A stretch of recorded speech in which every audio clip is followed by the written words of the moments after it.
Hola a todos y a todas. Soy José Julio Fernández, catedrático de Derecho Constitucional e integrante de la Cátedra de Ciberseguridad de la Empresa de la Universidad de Santiago de Compostela, una actividad apoyada por el INCIBE, un organismo nacional con sede en León. Hoy os proponemos, como veis ahí en el PowerPoint, pues una pequeña reflexión, un pequeño seminario que lleva por título Claves de la nueva normativa de inteligencia artificial, aspectos prácticos de protección de datos. Es decir, tenemos dos temas nucleares para este seminario, para esta pequeña charla. Por un lado, protección de datos, voy a explicar sucintamente lo que es y lo que representa. Y por otro lado, cómo incide en protección de datos la nueva normativa de inteligencia artificial, que voy a explicar muy sucintamente. Voy a intentar ser pedagógico y sencillo en la explicación, porque son temas abigarrados, pero muy relevantes, porque la calidad de nuestra democracia depende en buena medida de cómo resolvamos estas cuestiones tecnológicas. Y vosotros y vosotras, que estáis aquí en el aula, futuros profesores, docentes, pues tenéis una responsabilidad añadida en la construcción de esa democracia futura. Y lo digo sin exageración, lo digo con verdadera certeza de fortalecimiento democrático. Bien, yo soy SD, ya lo visteis, está ahí proyectado. Aquí está mi mail del lado izquierdo, el mail de la universidad, y después a la derecha está mi cuenta de X, y alguno dirá, ¿por qué tiene un 1? Jojufe sí, José Julio Fernández, pero ¿y el 1? Bueno, explicación sencilla. Cuando me di de alta en el X, había un coreano que se llamaba Jojufe, no se sabe por qué, es real, no es fake, es real. Entonces mi cuenta de X es Jojufe1 para diferenciarme del coreano, sin ningún ánimo ni acritud. ¡Viva Corea! Bueno, solo faltaría. Bien, entonces, si también podemos hablar por las redes sociales sobre estos temas de actualidad. Bien, entonces, como os decía, voy a hablar básicamente siguiendo ese guión, pero bueno, el guión es un mero pretexto para ordenar un poco las ideas, un contexto situacional, lo de protección de datos, inteligencia artificial y cómo interactúan, insisto, de forma sencilla. No voy a entrar en cosas demasiado sofisticadas porque creo que no es el planteamiento de esta charla seminario. Bien, entonces, el contexto, importante. A veces los contextos en las conferencias o en las charlas son mera cuestión accesoria. No, aquí es muy importante. ¿Por qué? Porque, contexto, estamos hablando de que existe una verdadera sociedad tecnológica en la realidad actual. Un mundo nuevo, el mundo digital, una sociedad nueva, la sociedad de la información, incluso un nuevo estadio de la humanidad, el infolítico, que dicen ya algunos autores, donde se trabaja con realidades intangibles, no se trabaja con elementos físicos del espacio-tiempo del siglo XIX o XX, no. Se trabaja con números, básicamente. Ese es el proceso de digitalización, convertir la información analógica en series de ceros y unos, 00, 01, 10, 11. Ese es el ADN de la información digital, el bit. Bien, a partir de ahí, parece una cuestión meramente técnica, no, es mucho más, porque tiene una gran trascendencia en la vida cotidiana, en la vida personal, en la vida social, en la vida de los poderes públicos. Ya lo sabéis, ¿no? Ya lo sabéis. Si tuviéramos más tiempo, explicaríamos un poco la evolución desde los años 60 de esta realidad digital, pero yo creo que no me voy a parar ahí, voy a llegar al final. Bien, ya estamos en el año 2024, totalmente asentada esta sociedad tecnológica que lo permea todo, incide en todos los órdenes de la vida. Esto es curioso si lo pensáis. Incide en la economía, en la política, en la educación, en el derecho, en la sanidad. Cualquier cosa está hoy en día, el mundo occidental sobre todo, pero en cualquier parte del planeta, influido por esta sociedad tecnológica, por este mundo digital, de forma tal que ya no hay vuelta atrás, ya nada será como antes. Es un poco inquietante, ¿no? Es un poco inquietante. Bueno, esta sociedad tecnológica es uno de los elementos que generan incertidumbre en el mundo actual. Hay otros, como la superpoblación, como el cambio climático, como la inseguridad internacional, pero quizá el más determinante de la incertidumbre que viene es la sociedad tecnológica. La sociedad tecnológica, como ya digo, incide de forma relevante en las personas. Genera interactividad o posibilidades de interactuación que empoderan al sujeto.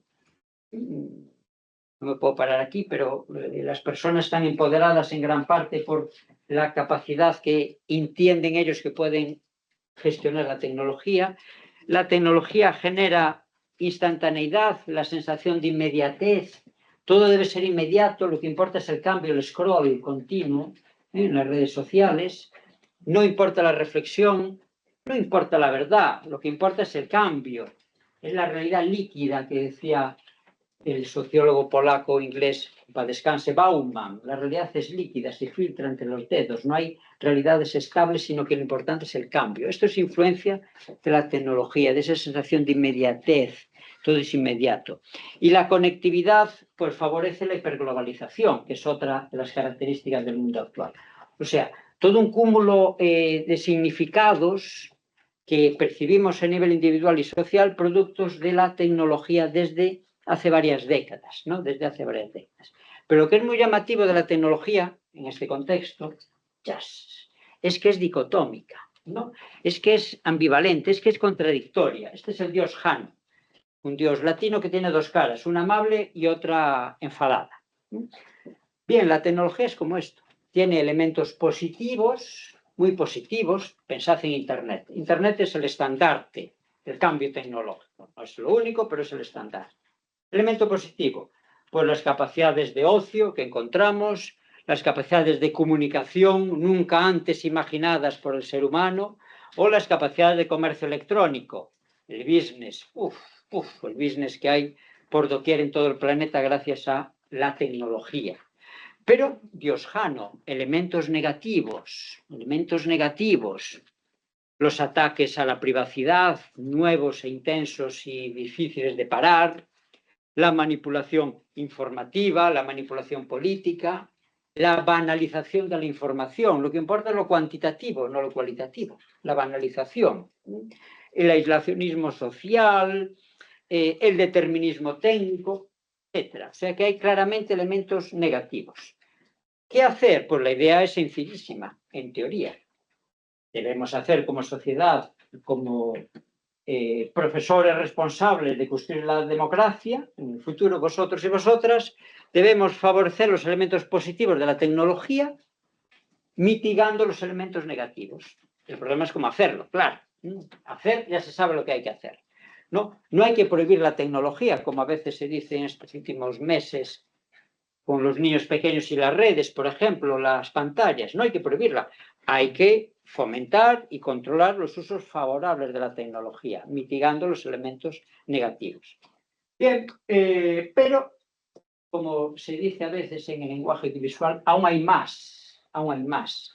¿Por qué? Porque este proceso que no comenté, simplemente describir en su fase final, que viene de los años 60, no se ha acabado, y esto es otro elemento inquietante, sino que está más abierto que nunca por las llamadas tecnologías disruptivas, por la inteligencia artificial, por la nueva robótica, por la computación en nube, por los drones, por los coches autónomos, por la computación cuántica cuando venga, ya veremos si viene.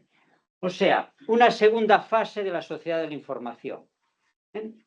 Podría decirse, yo lo he publicado en varios lugares. Una segunda fase que no sabemos a dónde va a llegar, porque es incierta, sobre todo la evolución de la inteligencia artificial.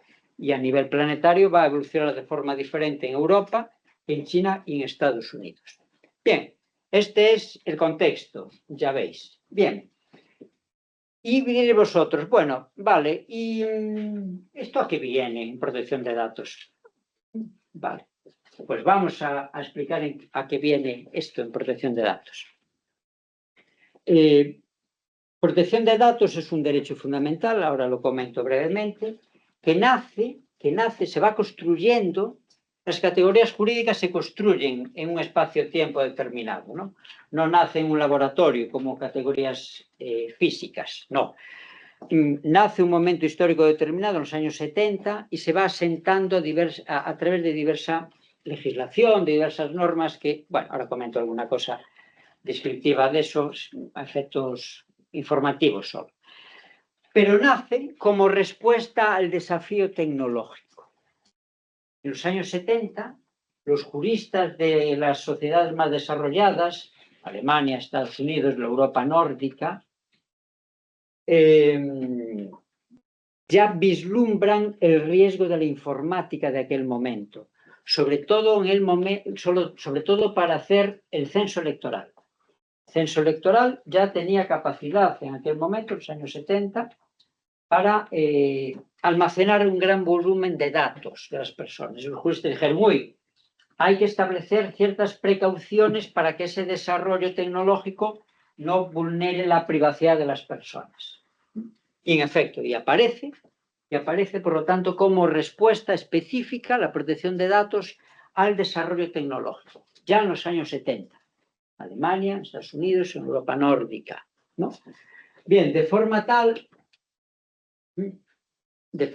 que va evolucionando a partir de una idea antigua, que es la intimidad. Me paro un momento para entender la protección de datos hoy en día como respuesta al desarrollo tecnológico. Hay que entender un poquito lo que había antes. Antes de los años 70 no había protección de datos, pero sí había intimidad. Muy brevemente, ¿qué es esto de la intimidad? Nosotros somos europeos continentales, hablamos de intimidad por influencia francesa, intimité. Los anglosajones dicen privacidad por influencia de la privacy norteamericana. Ideas paralelas, ¿no? Privacy, intimidad. Bien, ¿esto dónde viene? Curiosísimo, ¿no? Esto viene de una creación de dos autores famosos en el ámbito jurídico, que son esos dos, Louis Brandeis y Samuel Warren. En el momento en que están trabajando en el tema de la intimidad, o como dicen ellos, privacy, eran abogados y profesores en Harvard, finales de Boston, finales del siglo XIX. Después acabarán en el Tribunal Supremo. Warren, bueno, pues en una actividad en el siglo XX muy relevante en el Tribunal Supremo, que ahora no viene a cuento. ¿Qué hacen estos dos señores? Bueno, simplificando, una cuestión de cotilleo, de prensa rosa realmente, ¿no? Boston 1890. Brandeis tenía una hija, ya un poco, joven, una hija joven, mujer joven, que iba a fiestas. Entonces, en los periódicos de la época, el periódico de Boston de la época, esto se puede ver, yo lo he visto, se puede buscar en internet abierto, hablaba de las fiestas a las que iba la hija de Brandeis. Y Brandeis, puritano, Boston siglo XIX, puritano, ultraconservador, pues no le parecía bien que saliera en el periódico el cotilleo de la hija en las fiestas. Y le dice a su colega Warren, de universidad, vamos a escribir un artículo científico, publicar en la revista de hecho de Harvard, Harvard Law Review, 1890 se publica, artículos conocidos, están abiertos, muy conocidos, y habla de la necesidad de que exista un derecho a ser dejado a solas. El derecho a ser dejado a solas. Está diciendo que la prensa, que no se meta en la vida privada de las personas. Mi hija, no dice mi hija, sino que habla en general, claro, en abstracto, ¿no? Las personas tienen derecho a mantener una zona reservada de su vida privada del conocimiento de terceros, sobre todo del conocimiento de la prensa, claro. Bien, y así se va conformando la idea doctrinal de lo que llamamos ahora intimidad, lo que llaman ellos privacy, como una esfera, como un elemento nuclear básico que una persona puede y debe, si quiere, mantener alejada del conocimiento de terceros.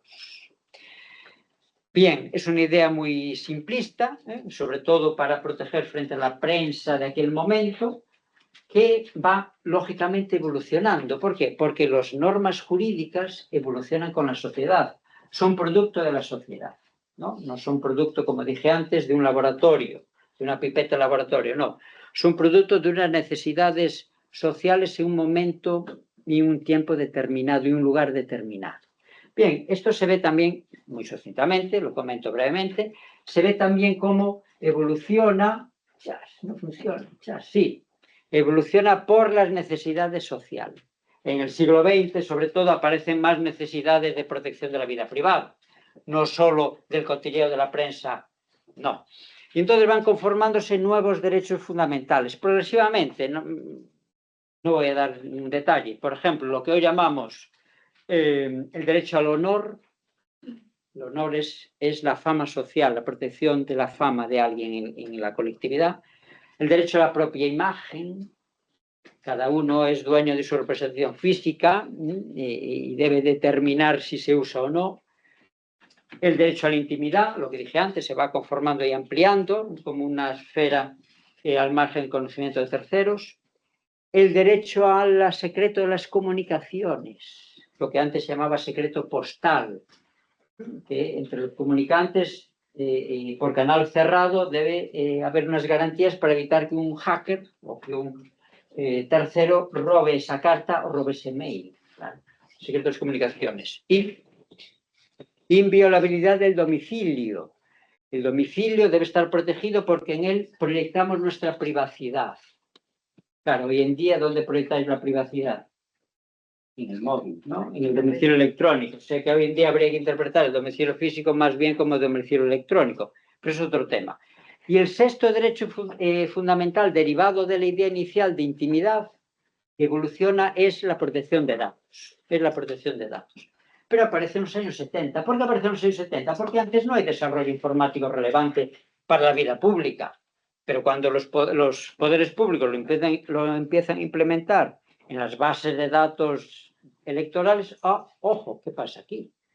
Bien, entonces progresivamente, como dije antes, desde los años 70 va configurándose en varios niveles, no voy a comentar ahora esto, en diversas leyes. La primera ley es una ley de Datenschutz en alemán, protección de datos, en un estado en alemán, pero después va ampliándose en diversas leyes, van introduciéndose también acuerdos o tratados o normas internacionales en el Consejo de Europa, en la Unión Europea. Nuestra Constitución española es del año 1978, no habla de protección de datos como tal, pero sí habla en el artículo 18.4 de la necesidad de salvaguardar los derechos de las personas frente al desarrollo de la informática.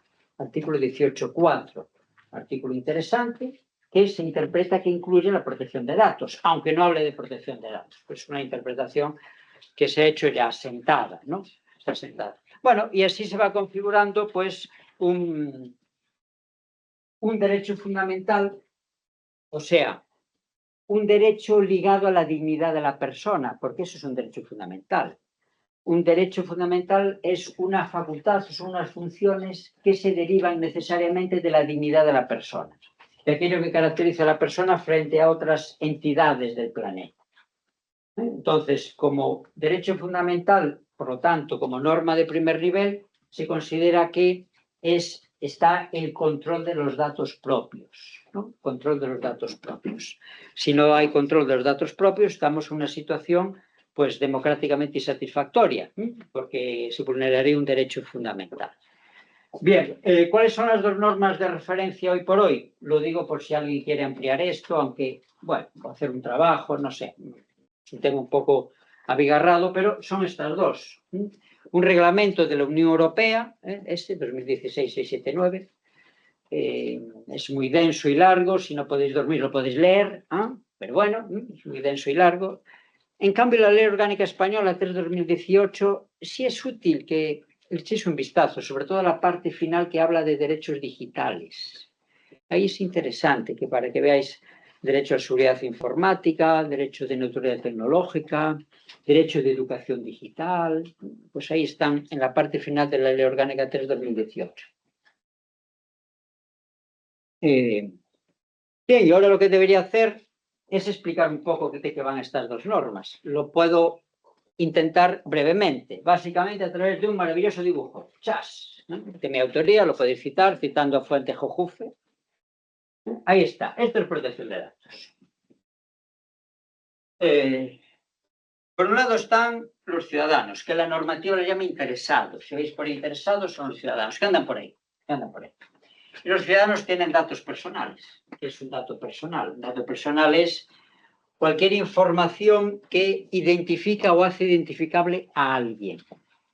Identifica en este momento o hace identificable a alguien con un proceso de identificación. Por ejemplo, el nombre y apellidos, el DNI, un dato genético, un dato biométrico, fotos. Pues podrían ser datos personales si identificas a alguien. Si no identificas a nadie, no. La voz grabada es un dato personal porque se puede identificar a alguien. Bien, entonces, las personas tenemos muchos datos personales. Muchos. Y por otro lado, hay una serie de entidades, de organizaciones, el ayuntamiento, la universidad, el gimnasio, el ministerio de no sé qué, la clínica de odontología, de odontólogos, etc. Hay un montón de entidades o organizaciones que necesitan tratar los datos, o sea, usar los datos de las personas para cumplir con sus funciones. Ojo, no penséis en algo raro. No, es decir, la mayor parte de las entidades u organizaciones realmente necesitan datos de las personas para poder cumplir con sus finalidades. Pensad en el censo electoral, pensad en la lista de clase para poner las notas o pasar lista aquí. La universidad necesita tratar vuestros datos personales, los míos de profesor para pagarme el sueldo, que es bajo, aprovecho para decirlo, a la graduación. Bien, o sea que las organizaciones necesitan legítimamente, justificadamente, datos personales. ¿La clave cuál es? Que la gestión de esos datos sea correcta, que no se pierdan, que no se vendan a terceros por razones de marketing o por razones geopolíticas, lo que sea. O sea, la clave no es no tratar datos, volvemos a lo de antes, no es prohibir, la clave es tratarlos correctamente. Lo dije antes de la tecnología, al final es muy tecnológico porque prácticamente el 95% del tratamiento de datos que hay tiene un soporte de tecnología digital. Aún hay algún tratamiento analógico, pero sobre todo es un soporte de tecnología digital. Por eso, lo que dije antes, la tecnología también sirve para explicar esta situación. Bien, ¿qué pasa en esas organizaciones? Que la normativa exige que haya al menos un responsable.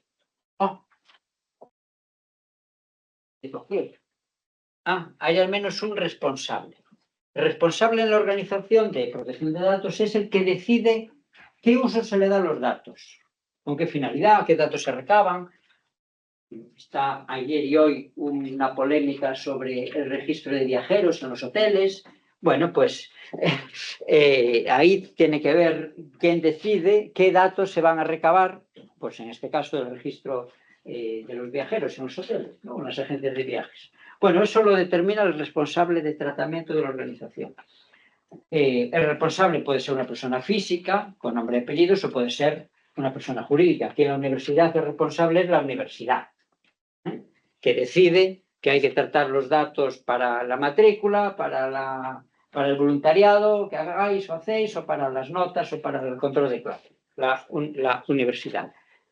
Es relevante lo del responsable porque si hay algún problema, la entidad que supervisa esto, que se llama Agencia Española de Protección de Datos, le pregunta al responsable, oye, el responsable de la organización X, háblame de este problema, ¿cómo lo has resuelto? No sé cuándo. Sé que el responsable es, como dice la palabra, el que tiene que explicarse ante las autoridades de control de datos si hay algún problema. Después, es normal que en las organizaciones haya un delegado de protección de datos, pongo aquí DPD, ¿no? Inglés DPO, que es, por un lado, el asesor, el especialista en protección de datos que asesora al responsable, y por otro lado es el controlador interno de que se gestionan bien los datos.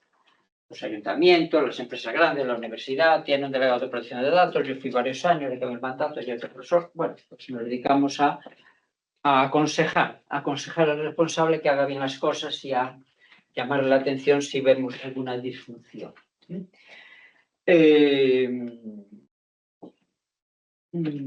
Bien, El que no es responsable y delegado de protección de datos en la organización que trata datos se llama usuario en la terminología de la normativa. Ojo, estoy hablando de la normativa de protección de datos, no de otra cosa.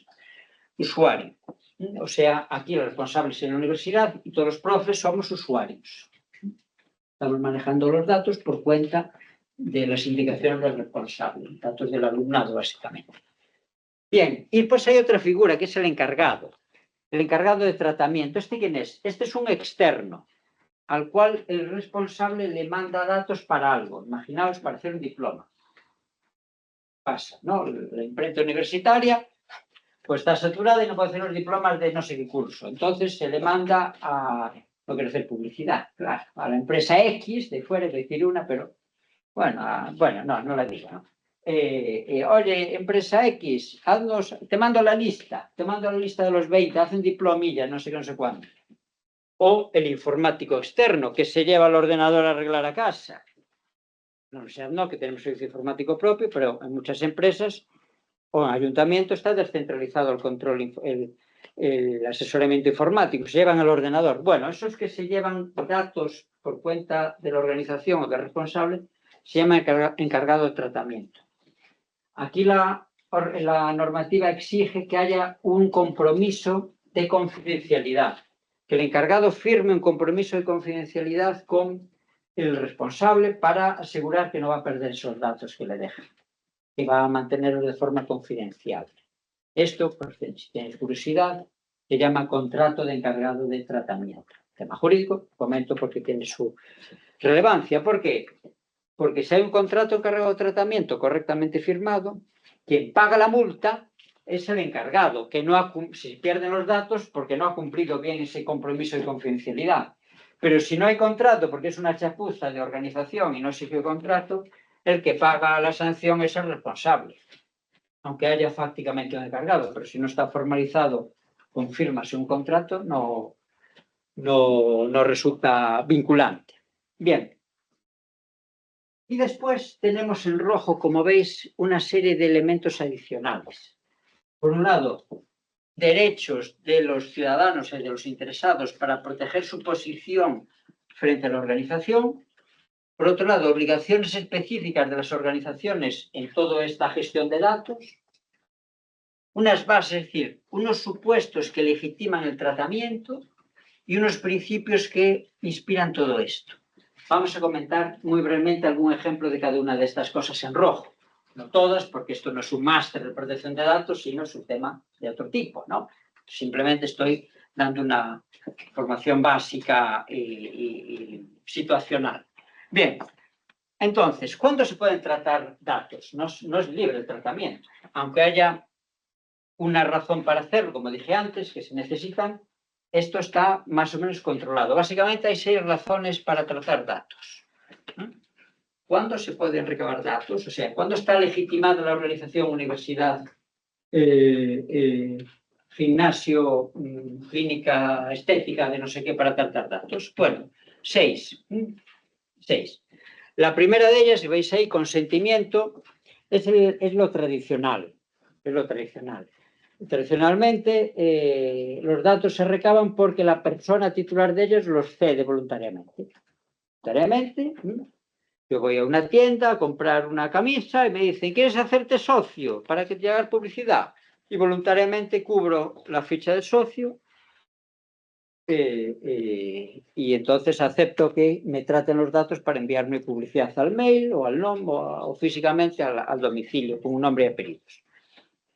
¿Qué requiere la normativa hoy en día? Unas condiciones más o menos exigentes para que el consentimiento sea inequívoco. Inequívoco. Claro, porque si no hay garantías de consentimiento libre, es todo un poco fraudulento. Lo que pasaba antes, en la actuación, antes del 2016, antes de la normativa europea, había mucho desajuste en Europa de esto por los bancos, que no es que engañaran, pero sí que hacían muchas cláusulas pequeñas al consumidor y firmaba al consumidor, pero no eran consentimientos reales, eran consentimientos viciados. Por eso cambia la normativa europea en 2016 y se hace mucho más exigente el consentimiento. Y sobre todo cuando hay un menor la cosa pues es mucho más exigente. ¿Por qué? Porque, por ejemplo, en España, si el menor no tiene 14 años, deben consentir por él los padres. En cambio, si tiene 14 o más años, en España, de momento, pues esto se puede cambiar, ¿no? Esto a lo mejor se va a cambiar, puede consentir el menor para tratar datos. Es decir, para suscribirse a una red social, si tiene menos de 14 años, no lo puede hacer el niño o la niña, tienen que hacer los padres. Si tiene más de 14 años, en principio sí podría suscribirse a la red social, ¿no? Afiliarse a la red social. Esto puede cambiar, y va a cambiar seguramente para subir el nivel de edad. Pero bueno, ahora no me meto porque esto aún está así. O sea que el consentimiento, si no es libre, no es válido. Por ejemplo, ¿ahora qué hago? Bueno, si fueran mis alumnos en Derecho, diría, vamos a dar una foto para mi X. A ver, acercaos todos, vamos. Nadie se va a separar, pero no es un consentimiento válido. Son mis alumnos y tengo el examen dentro de un mes, hay que hacer caso al profesor. Vamos a sacar la foto. Ese consentimiento está viciado, ¿no? Por ejemplo, ¿no? Entonces, por eso, en el ámbito docente, futuros docentes, hay que tener mucho cuidado con los consentimientos viciados, porque vuestro alumnado y estudiantado va a haceros caso porque algunos entenderán que está en una posición de inferioridad y hay que hacer caso al profesor o la profesora. Ojo con el tratamiento de datos con menores o con alumnos en las relaciones profesor-alumno. Bien, segunda vía para tratar datos, un contrato. Obviamente, tú firmas un contrato con la empresa de telefonía y estás permitiendo a la empresa de telefonía que trate tus datos para la gestión de esa línea. No tiene mayor relevancia. Previsión legal, que haya una ley que expresamente, al margen del consentimiento, permita que se traten datos. Hay muchas leyes que permiten que se traten datos. Algunas importantes. Por ejemplo, la policía puede investigar los datos personales de un presunto delincuente sin pedirle consentimiento, lógicamente, si no se escapa. Porque la ley de enjuiciamiento criminal permite ese tratamiento de datos por parte de las fuerzas de seguridad. O la Hacienda Pública puede investigar presuntos fraudes fiscales o blanqueo de capitales o no sé qué, sin consentimiento, claro, si no, se escapan, se evaden. Entonces, la legislación tributaria también permite esas actuaciones de la agencia tributaria. Hay un montón de leyes que permiten tratar datos. Por ejemplo, la legislación universitaria exige que la universidad guarde indefinidamente el expediente del alumnado, del estudiantado, por ejemplo, ¿no? Bien, hay muchas leyes, eso convierte al ámbito de protección de datos muy complejo porque hay un montón de leyes que regulan estas cosas. Bien, riesgo para la vida. Tú estás accidentado y vas así medio groggy en coma a urgencias, te tratan datos sin consentimiento, ¿no? Que te da riesgo a la vida. Este asunto puede tener más complejidad si está relacionada con otros derechos fundamentales como libertad religiosa, pero ahora no hablo de esto, ¿no? Porque este no es así tan fácil ese caso que os acabo de poner. Bien, interés público. Al margen de todo eso, una entidad pública puede decir que tiene un interés adicional legítimo en tratar datos. Imaginaos, un ayuntamiento tiene interés legítimo en controlar el acceso al pleno municipal. Eso se supone que es un interés público, está justificado. Y el interés legítimo es algo parecido, pero del ámbito privado, que una empresa tiene interés legítimo en vigilar sus almacenes para que no los roben de noche. Claro, la videovigilancia es tratamiento de datos si alguien pasa por allí. Se acerca a la puerta y mira, entonces está grabando su imagen, que lo hace reconocible y eso es claramente tratamiento de datos. Bien, o sea que hay diversas opciones, pero son esas las opciones como regla general para tratar datos.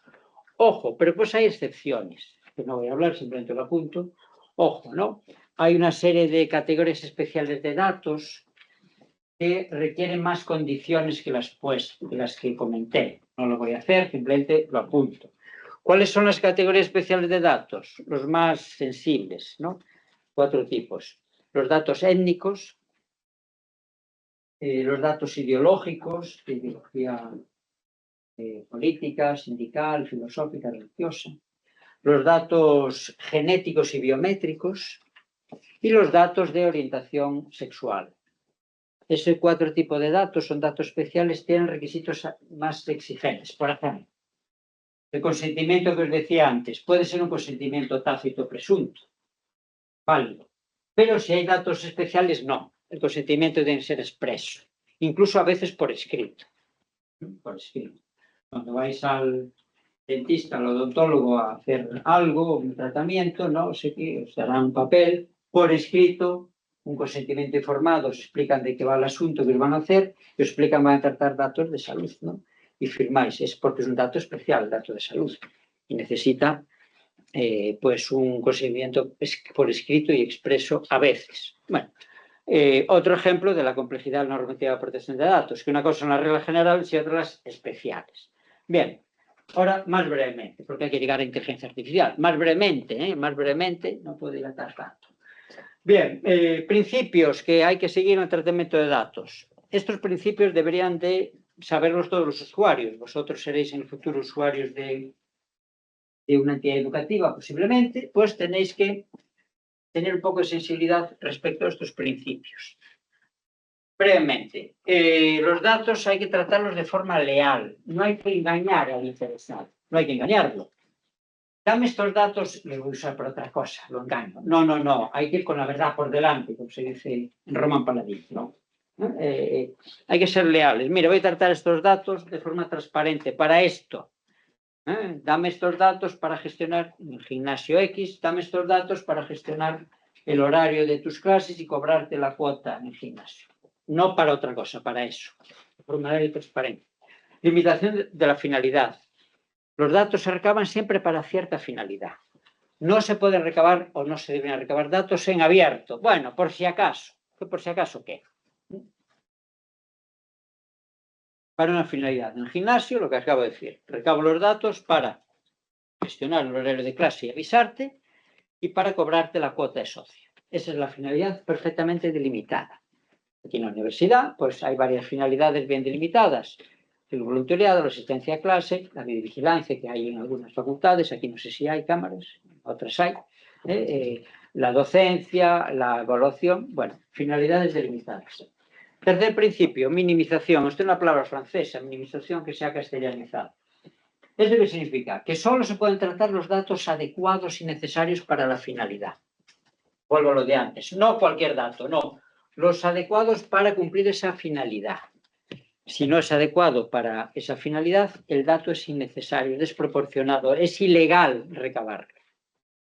Por ejemplo, en el gimnasio, el ejemplo que estamos siguiendo, pues que hay que recabar datos de contacto y datos de cuenta bancaria, posiblemente en ese caso. Contacto para avisar cuando son las clases, teléfono móvil, un mail, una dirección postal posiblemente, y la cuenta bancaria para cobrar la domiciliación de la cuota. Pero no puede el gimnasio pedir al cliente, oye, ¿qué orientación sexual tienes? ¿O de qué ideología eres? No, la finalidad no es esa. Podría haber una finalidad en una encuesta científica de la orientación, pero no es el caso, no es el ejemplo. Habría que ir caso por caso. O sea, minimización de datos, los datos mínimos posibles para cumplir la finalidad, los necesarios para esa finalidad. Esa actitud, bueno, esto es fácil, ¿no? Que los datos hay que tratarlos de forma exacta y precisa. Si hay algún error en los datos, el responsable de tratamiento lo tiene que corregir. Limitación del plazo de conservación. Los datos, aunque parezca lo contrario, se recaban con un periodo temporal determinado. No se recaban para siempre. Se recaban mientras dure la finalidad. Mientras dure la finalidad, puedes usar esos datos. El ejemplo del gimnasio. Mientras el cliente es cliente, pues le tratan los datos. Cuando se da de baja, porque ya se cansó de la gimnasia, está lesionado, se va, ya no se pueden tratar los datos. Habrá que borrarlos. Claro, habrá que borrarlos. Esto está in-situ en la lógica de protección de datos, que los datos se tratan mientras dura la finalidad. Y cuando desaparece la finalidad, habrá que borrarlos. Salvo un ruido extraño, ¿no? Será un ataque de Putin. Bueno, o de Trump, no se sabe, vamos a hacer aquí distancia geopolítica. salvo, como digo, que haya una previsión legal que exija guardar los datos. Por ejemplo, en la universidad no podemos borrar los datos, no podemos borrar los datos del expediente académico, porque hay que guardarlos indefinidamente en el tiempo para siempre, ¿no? Para siempre, para saber dentro de 20 siglos si fulanito era graduado o no, porque la legislación universitaria lo exige. El resto de datos, por ejemplo, de voluntariado, cuando dejáis de ser alumnos y alumnas de la universidad, estudiantes de la universidad, deberían borrarse. Yo cuando era delegado de protección de datos intentaba que se borraran. Es difícil borrar cosas, pero deberían borrarse. Bien, porque la finalidad es limitada. Y, por lo tanto, la plazo de conservación es limitado, porque la finalidad no dura siempre.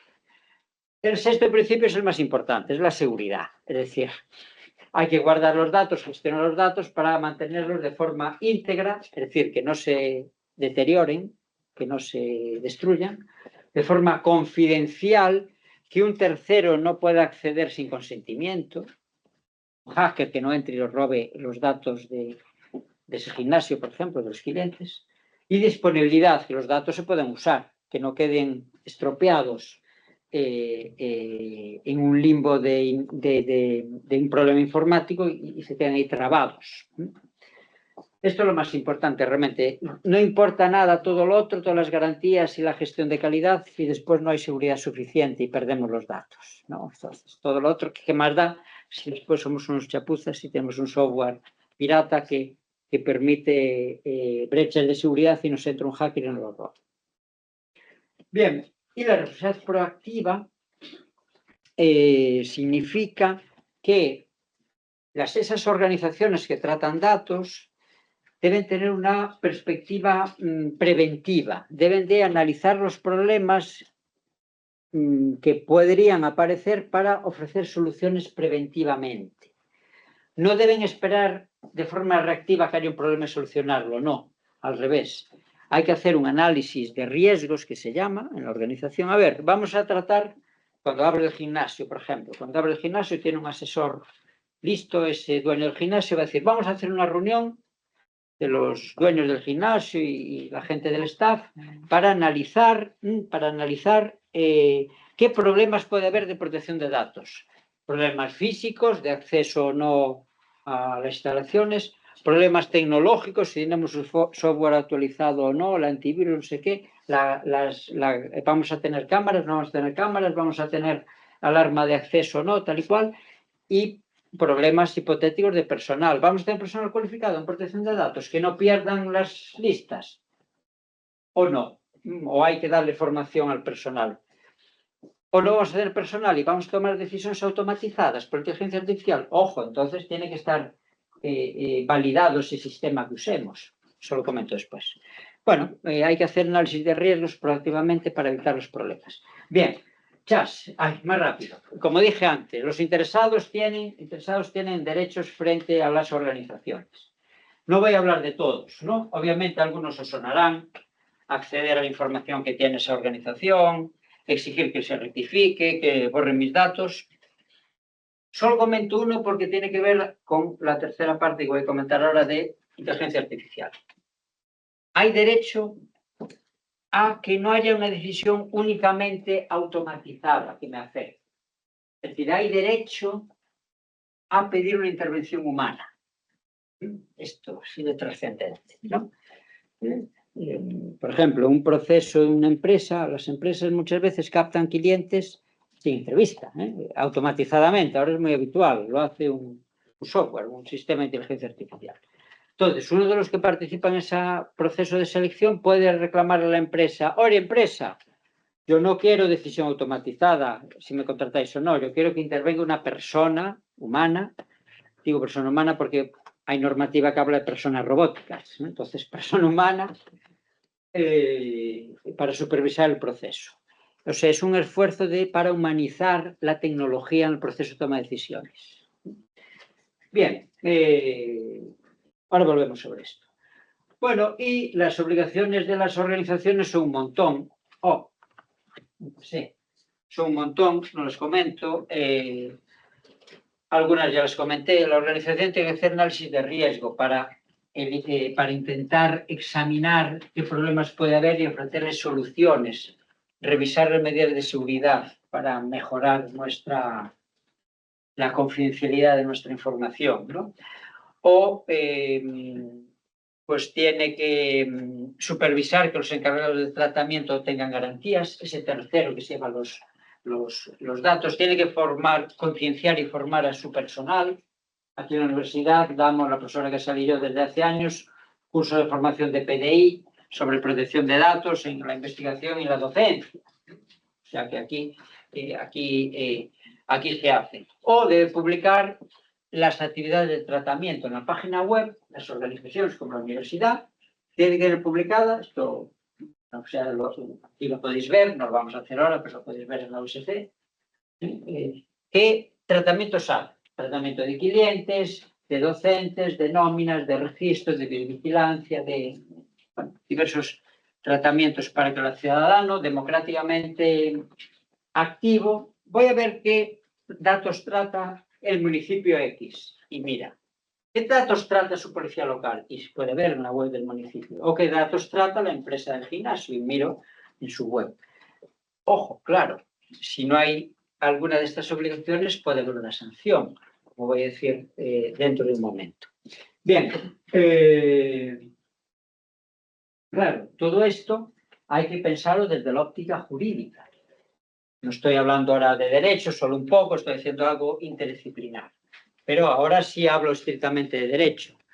Las normas jurídicas se caracterizan porque no solo son imperativas, sino que tienen, o sea, son obligatorias, sino que tienen lo que se llama coercibilidad. Es decir, que se pueden imponer por la fuerza.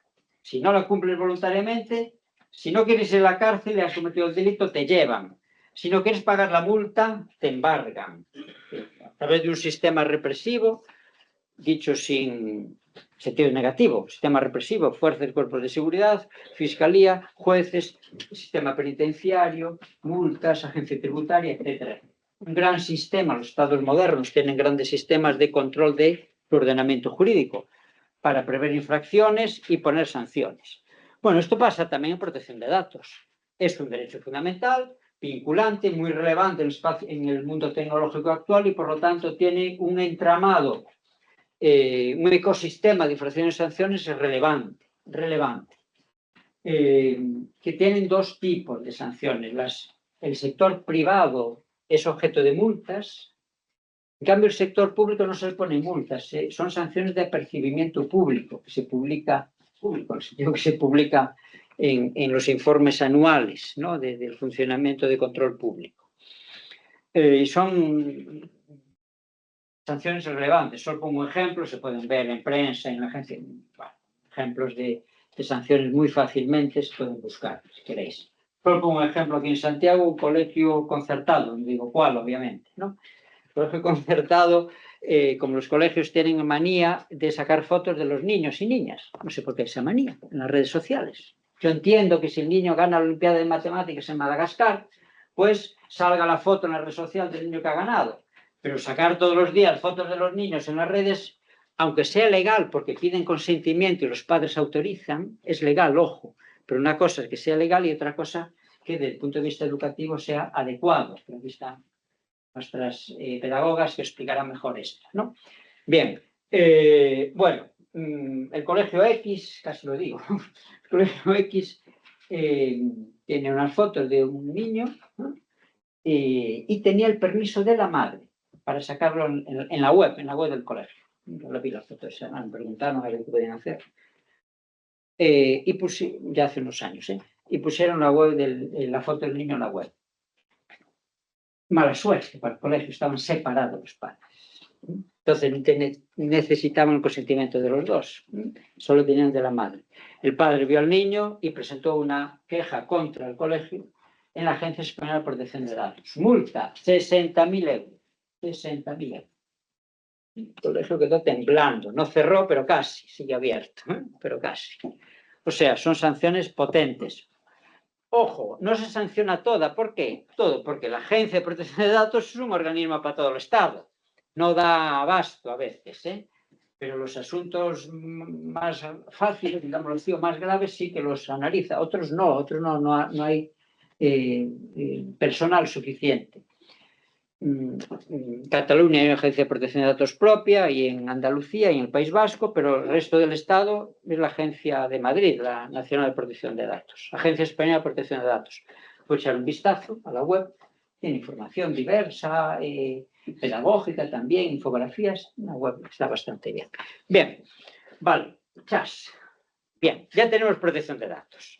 Inteligencia artificial, más breve, porque esto sí que es más lioso incluso, más breve. Bueno, ya sabéis, si no sabéis lo digo yo, la Unión Europea, tras varios años de desacuerdo, ha logrado aprobar y publicar un reglamento de inteligencia artificial, una norma que regula la inteligencia artificial en la Unión Europea. Ojo, en la Unión Europea, ni en China, ni en Japón, ni en Estados Unidos, en la Unión Europea. ¿Qué intentaba la Unión Europea? Pues hacer una inteligencia artificial fiable, humanista, que sea coherente con los derechos y libertades, con la protección de datos. Bien, básicamente lo que hace ese reglamento pues es mucho menos ambicioso de lo que parecía en un principio, porque no había acuerdo y tuvieron que quitar muchas cosas. Lo que hace es eso, establecer niveles de riesgo para 4 sistemas de inteligencia artificial. Es lo que hace, no hace otra cosa. Ya es bastante, pero otros contenidos se quitaron. Bueno, entonces está diciendo, a ver, los proveedores, o sea, los que fabrican los sistemas de inteligencia artificial en la Unión Europea o que van a ser usados en la Unión Europea, y los que llaman responsables de despliegue, es decir, los que implementen, los que usen los modelos. Es decir, una cosa es el tío que hace, la empresa que hace el software X, y otra cosa es el ayuntamiento que lo aplica para conceder subvenciones. Bueno, tiene que tener en cuenta, pues, los niveles de riesgo de los 4 tipos de sistemas de inteligencia artificial. Hay unos que están prohibidos. Por ejemplo, los que intentan manipular a las personas, ¿no? Electoralmente o de marketing. Los manipuladores, los sistemas manipuladores están prohibidos, ¿no? O los de vigilancia masiva, o los que discriminan, ¿no? Que tengan sesgos discriminatorios como tales, ¿no? Que discriminan. Están prohibidos. En Europa no pueden ni construirse, ni implementarse, ni comprarse, ni usarse. En China sí, porque en China los grandes sistemas de inteligencia artificial con videovigilancia categorizan a las personas por una serie de puntos de ciudadanía, pero China es una dictadura férrea. En Estados Unidos, por otras razones, no tienen límites porque ahí lo que intentan es que el capitalismo sin límites sea aprovechado por la inteligencia artificial. Y ahora con el nuevo gobierno, pues con Elon Musk y compañía, pues esa tendencia libertaria va a ser más clara. En Europa está prohibido. Los 3 de abajo, o sea, el rojo, prohibido. Los 3 de abajo se pueden usar, hacer y usar, pero con diversos requisitos. Básicamente, el nivel de alto riesgo, naranja, aunque no se ve más bien marrón ahí, yo aquí lo veo naranja. Vale. Por ejemplo, los sistemas de alto riesgo son de educación. Que estamos grabando en el Microsoft Teams, es de alto riesgo, entonces tendrá que espabilar Microsoft para hacer varias cosas aquí en Europa. Los sistemas policiales, de control policial,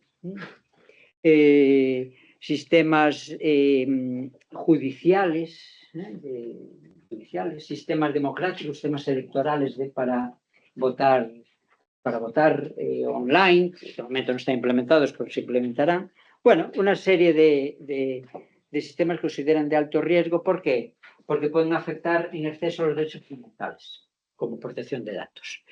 Bien, aquí hay que hacer varias cosas. Aquí en la transparencia he puesto, bueno, la cogí de una entidad pública que tiene infografías de esto.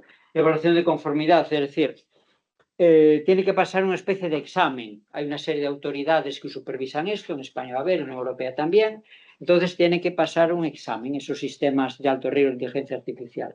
Además deben ser transparentes, deben tener instrucciones, deben tener claramente dirigida información a los que lo implementen para que lo entiendan y para que no cometan errores en la implementación, esos responsables de despliegue que os dije antes. Una serie de gestión del riesgo y gestión del proceso de creación del propio sistema de inteligencia artificial de alto riesgo. Bien, y después los que ya en amarillo, en el tercer nivel, pues los chatbots, el reconocimiento de emociones, no sé qué, no sé cuánto. Bien, lo que se exige en este tercer nivel es que se conozca el algoritmo, básicamente, se conozca el algoritmo. Ya veremos cómo se exige conocer el algoritmo, porque claro, eso también tiene propiedad intelectual e industrial detrás. O sea, que se conozca lo suficiente el algoritmo para ver que funciona bien ese algoritmo y no discrimina, por ejemplo. Pero no para que te roben el know-how, ¿no? Para que te roben la propiedad industrial de ese algoritmo, obviamente. Entonces, eso a ver cómo se concreta también. Y después, riesgos mínimos, pues los que no entran dentro de esas tres categorías anteriores, que son casi todas los que entran allí. Aquí verde, pues habría que pensar, pero seguramente hay alguno, pero va a ser difícil encontrar, que son de uso libre. Bien, y esto todo, cómo se enfrenta a protección de datos. Es decir, cómo es el encuentro entre protección de datos e inteligencia artificial. Bien, muy brevemente, dos ideas para ir acabando y que me preguntéis si queréis, ¿no? Dos ideas, básicamente, de los dos tipos. Hay dos tipos de desajustes entre lo que expliqué de protección de datos y esta normativa nueva de inteligencia artificial. Dos tipos. Por un lado, los desajustes conceptuales o los desajustes de la naturaleza de la inteligencia artificial. ¿Qué pretende la inteligencia artificial? Pretende tratar de... ¿Qué pretende? ¿Qué necesita? No es que pretenda. ¿Qué requiere la inteligencia artificial? Requiere, pues, por ejemplo, un tratamiento masivo de datos. Porque el entrenamiento de los sistemas de inteligencia artificial, cuanto más datos usen para entrenar, para alimentarse, más eficientes serán, mejores serán. O sea que, por definición, los sistemas, sea un sistema de inteligencia artificial discriminativo o generativo, cualquiera, ¿no? O las redes neuronales incluso aún más. Hay varios sistemas, ahora no voy a entrar en esto, en cuestión tecnológica no voy a entrar, pero en líneas generales es verdad que hay algunos que requieren más datos que otros. Por ejemplo, las redes neuronales adversativas requieren menos datos que los otros, pero no vamos a entrar en esto. Pero en líneas generales, yo conozco el tema tecnológico, grosso modo también, todos intentan tratar de forma masiva datos para ser más eficientes. El sesgo al final viene, el sesgo tan negativo, porque tratan datos parcelados. Cuantos más datos traten, más abiertos, menos sesgo, más eficientes serán. Entonces, realmente es una necesidad de la lógica del entrenamiento, del machine learning, ¿no? de la forma de trabajar de los algoritmos de inteligencia artificial, tener que tratar masivamente datos. Esto es diametralmente opuesto a la lógica de protección de datos, que ya vimos, minimización. Hay que tratar los datos mínimos posibles para la finalidad específica. Esto es contradictorio, pero es por la naturaleza de las cosas, no lo estoy criticando, es así la inteligencia artificial, es así, hay aquí un desajuste, clarísimo, con la lógica de protección de datos que requiere minimización. Pero no solo eso, no sé si sabéis de cómo funcionan a veces estos algoritmos de inteligencia artificial. A veces el algoritmo de inteligencia artificial empieza con una finalidad y después evoluciona a otra diferente. Entonces, no se puede controlar los fines del tratamiento, porque empieza con un tratamiento y después acaba en otro, porque es más eficiente si cambia a otro, y lo hace automatizadamente, sin supervisión. Lo hace porque es su destino, ser eficiente. Por ejemplo, hay un caso, vamos a Estados Unidos, un sistema de inteligencia artificial estaba analizando una enfermedad A, y le pidió consentimiento a los enfermos graves de enfermedad A para dar datos y hacer el estudio. Y semanas después llegaron a la conclusión, el sistema llegó a la conclusión que no, este estudio no valía para la enfermedad A, pero sí para la enfermedad B. Cambió el fin de tratamiento en tema de salud. Un lío jurídico. Hay que volver atrás. Claro, si fueran 3 pacientes, vuelves a 3 y los buscas, pero a lo mejor tratamiento masivo son 100.000 pacientes en todos los hospitales públicos de Estados Unidos. O sea, imaginaos, ¿no? Se hace imposible volver atrás y pedir el nuevo consentimiento para tratar sus datos para la finalidad de la enfermedad B. Es más, hay sistemas de inteligencia artificial aún no están implementados, de tipo general. Los que están implementados son sistemas específicos. Por ejemplo, Google Maps o el ChatGPT, el GPT, o de reconocimiento de voz, o el Alexia, estos, ¿no? O este que ya creo que tiene, el Teams creo que tiene algún algoritmo de inteligencia artificial, creo que ya tiene algo. Bien, pero no hay de uso general. Modelos, ya no son sistemas, modelos de uso general. Eso es cuando uso general es que pueden hacer varias cosas, como la mente humana, que podemos hacer varias cosas. En general, hay gente que solo puede hacer una, sobre todo los hombres, es decir, las chicas, que solo hacemos una cosa cada vez, pero hacemos varias cosas también, ¿no? Bueno, la persona hace realmente varias cosas.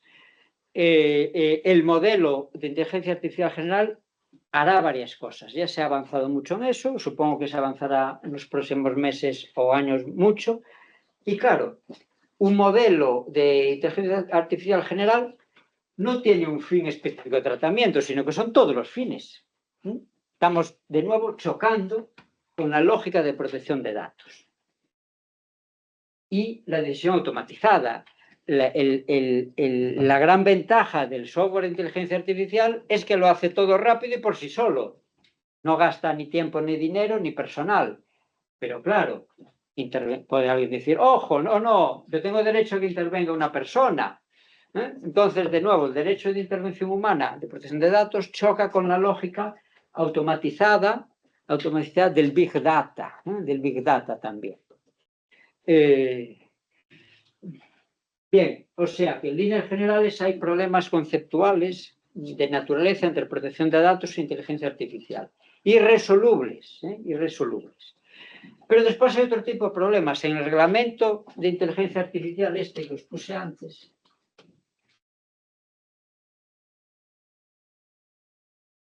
hay una serie de categorías definidas que parecen iguales, pero son diferentes a la de protección de datos. Pongo dos ejemplos. Por ejemplo, el riesgo. El riesgo en protección de datos es la amenaza de los derechos y libertades. Evaluación de riesgo. Hay que evaluar si nuestro tratamiento de datos vulnera demasiado la privacidad de las personas, ¿no? En cambio, el concepto de riesgo en inteligencia artificial es la eficiencia del sistema, que funcione bien o no.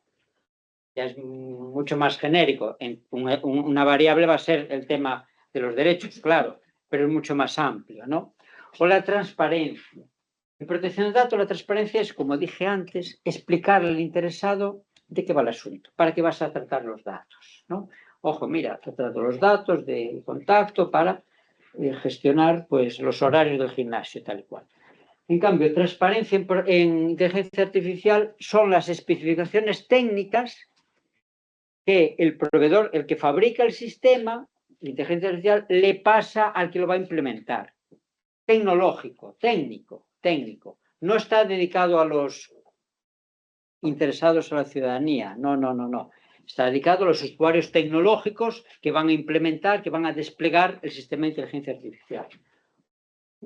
Bien, etcétera. Podría poner otros ejemplos. Hay una serie de categorías que parecen las mismas, pero son diferentes. Son categorías jurídicas. Riesgo, transparencia, que en el reglamento de inteligencia artificial tiene un sentido diferente al reglamento del año 2016 de protección de datos. Bien, entonces, ¿qué hay que hacer? Pues yo creo que la única solución es cambiar la normativa de protección de datos para actualizarla. Dos ejemplos solo. Un montón de cosas. Dos ejemplos. A ver, por ejemplo, la normativa de protección de datos del año 2016 no habla de inteligencia artificial, porque en el 2016 no estaba de moda. Existía, pero nadie hablaba de ella. Entonces, primero, habrá que meter la inteligencia artificial en la normativa de protección de datos. Habrá que buscar equilibrios entre minimización y Big Data. Habrá que buscar garantías adicionales del derecho a intervención humana. Yo creo que aquí ese no se puede prescindir de él. Aunque sea muy eficiente las decisiones automatizadas, hay que exigir que si alguien quiere que haya intervención humana, mejorar la transparencia de los algoritmos, reforzar la protección de los menores de edad, o sea, por ejemplo, las redes sociales que tengan equipos robustos para identificar la edad real de los menores, mejorar datos biométricos, etcétera. La realidad aumentada, el mundo meta está ajeno a la normativa de protección de datos. No existía tampoco en 2016. Por la realidad aumentada, que usáis también en educación, pues habrá que regularla también en la normativa de protección de datos. No veo otra solución posible a este conflicto que reformar, actualizar esa normativa del año 2016 para adecuarla a la normativa, a la realidad actual de inteligencia artificial, pero siempre en un sentido, que acabamos, ¿no? Siempre en un sentido garantista, es decir, aunque modulemos las cosas que hemos visto de protección de datos para que equilibrarlas con las necesidades de inteligencia artificial, la óptica debe ser la garantista, la de proteger los derechos y libertades. Ojo, ¿no? La óptica de la reforma de la tecnología desde el punto de vista humanista. Este es el gran desafío de la Unión Europea y lo que creo que debemos hacer como sociedades democráticas, ¿no? Porque si no nos convertiremos no en dictaduras, pero sí en regímenes autoritarios que no protegen la privacidad de las personas. Entonces, insisto, aunque estoy proponiendo la reforma de protección de datos para actualizarla, no estoy diciendo que haya que menguar las garantías, sino más bien que reforzarlas de una forma más coherente con la realidad del año 2024 y sucesiva. Bueno, gracias. De nuevo aquí está mi mail.